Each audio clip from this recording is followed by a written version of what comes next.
اہل عقل کے لیے میرا اتنا ہی بتا دینا کافی ہے کہ بیگانی زمین اور بیگانی آمدن پر پلنے والے اگر یہ دعویٰ کرتے ہیں کہ وہ پاکستان میں اٹک تک پہنچ سکتے ہیں تو یہ ان کی بہت بڑی غلط فہمی ہے۔ آپ دلی تک پہنچنے کی بات کیوں نہیں کرتے؟ حالانکہ اگر آپ اینالائز کریں یا اگر آپ اسٹڈی کریں تو آپ کو پتہ چلے گا کہ سن 1200 سے لے کر 1550 تک دلی پر افغان حملہ آوروں نے حکومت کی تھی، یہاں تک کہ آگرہ شہر کو تو آباد بھی افغان حکمران سکندر لودھی نے کیا تھا۔ پھر وہ جو دیگر ان کے رہنما رہے جن کا ذکر ہوتا رہا ہے، محمود غزنوی ہوں، غوری ہوں، شیر شاہ سوری ہوں اور احمد شاہ عبدالی بھی ہوں، یہ تمام کے تمام افغانستان سے آئے تھے۔ وہ والے افغان آج کدھر پائے جاتے ہیں؟ آج کے جو افغان دیکھ رہے ہیں یہ اس وقت کے افغانوں سے مکمل طور پر مختلف دکھائی دیتے ہیں۔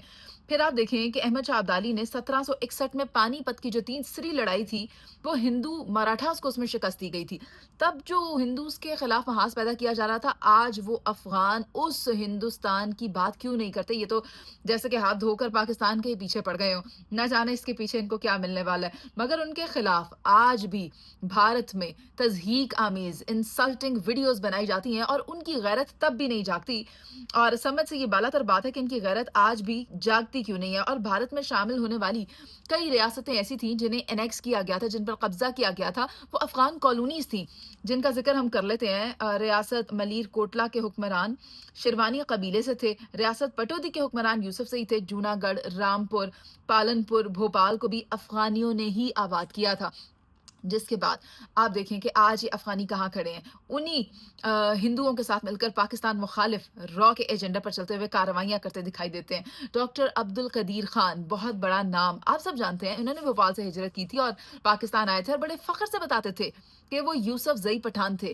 تو وہ سرزمین جہاں سے اس قسم کے پٹھان بھائی، میں کہہ سکتی ہوں، ویسے تو بھائی کہنے کا دل نہیں کرتا کیونکہ نیبرنگ کنٹریز میں نیشنل انٹرسٹ ہوتا ہے، دیر از نتھنگ لائک بھائی بھائی، بٹ اسٹل وہ غیرت مند لوگ آج کہاں ہیں؟ آج کی اگر بات کروں تو پاکستان نے افغانستان کے اندر آ کر اپنے فوجی اڈے بنانے کی بات نہیں کی، ان فیکٹ جو دہشت گردوں کے اڈے ہیں ان کو تباہ کرنے کی بات کی ہے۔ نہ امریکہ کی طرح نہ روس کی طرح وہاں پر کوئی اڈا بنا ہے، تو پھر یہ بات سمجھنے سے کیوں قاصر ہیں کہ پاکستان کے افغانستان کے ساتھ کیا انٹرسٹ ہو سکتے ہیں؟ آپ بھی دیکھیں کہ علامہ محمد اقبال نے افغانستان کے بارے میں کیا کہا تھا، that it is the heart of Asia. اگر یہاں پر امن ہوگا تو پورے خطے میں امن ہوگا، لیکن آج صورتحال اس کے یکسر مختلف ہے۔ ہم امید ہی کر سکتے ہیں کہ دوحہ میں جو معاہدہ ہوا ہے ابھی، جس کا دوسرا دور ہونا ہے، وہ کامیاب تو رہا، مگر اب کی بار اس کو فلفل کیا جائے، جیسا کہ اس سے پہلے 2020 میں معاہدہ ہوا تھا اس طرح اس کو بریچ نہ کیا جائے۔ بٹ اگر اب کی بار کوئی غلطی ہوتی ہے یا اس کی جانب سے کوئی جسارت کی جاتی ہے افغانستان کی جانب سے، دین دے مسٹ سی کہ آنے والے وقتوں میں what can پاکستان do۔